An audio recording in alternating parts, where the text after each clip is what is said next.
before we start off with this week's episode, I'm gonna respond to a comment by Razif Aziz, who asked how high does this actually fly. So let's check it out lah.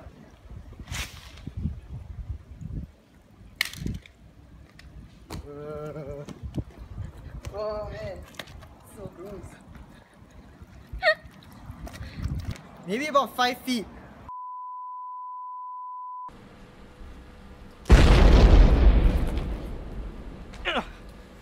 Okay, so back with another episode. This episode we're gonna be looking at this Thomas the Tank Engine sonic gun. So I invite you guys to follow me for the unboxing, and let's check out what this gun actually does lah.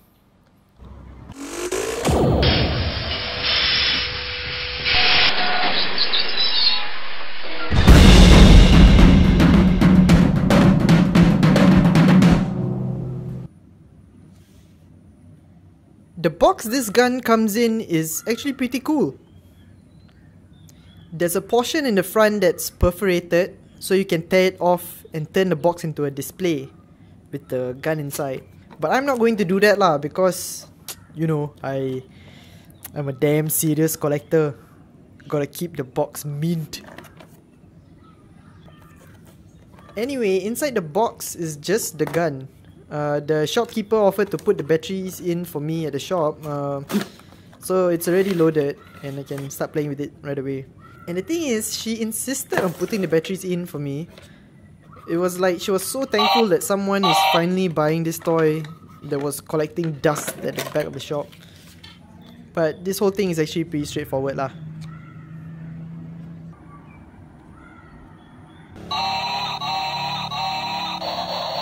There's really nothing much to say about this gun, because the only thing it's got going for it is that it's a knockoff of Thomas the Tank Engine lah. I guess it plays into this whole, I don't understand why, but the popularity of Thomas the Tank Engine as a knockoff toy. There's a bunch that you can find online. The most famous of which is probably the Megazord type put together robot of Thomas the Tank Engine and his friends. And I don't understand why, because it seems like it requires a lot of unique designs instead of instead of knocking off an existing mold of a toy. Because I don't think I've ever seen an actual Thomas the Tank Engine gun toy that they could be knocking off. So this is a unique design, maybe except for the face. What's interesting about this, if you want to really dig deep, is that it's a sonic gun, so all it does is just make sounds. And it's supposed to be the sound of a train running on a track. And I'm gonna play the audio for you in its entirety. You might want to lower your volume for this because it's quite annoying.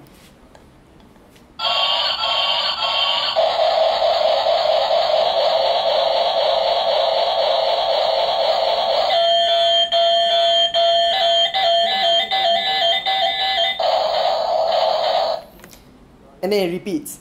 It sounds like it's a recording of a train on the train tracks. So not just the character is being knocked off, the audio is a knockoff. Since there's nothing much to say about the toy, I'll go into a bit of the history of Thomas and why it's so weird that he is such a popular character. Thomas is a character from a series of books called the Railway series. And he's not actually like the main character or anything. And for a lot of people who grew up with the books, seeing how the series have turned out today with Thomas being the highlight, like Thomas and Friends. Yeah, mainly I think today what we know of Thomas is Thomas and Friends. It's strange that he is the highlight of even being the name of the show or the series. It's very similar to what happened with Elmo in Sesame Street, when a story which is about a group of people suddenly highlights one person as like the protagonist, like the main person. It has a lot to do with money and how children choose to consume things and giving into that. So yeah, Knockoff, Thomas. I'm done with this review. Don't buy it. don't forget to subscribe.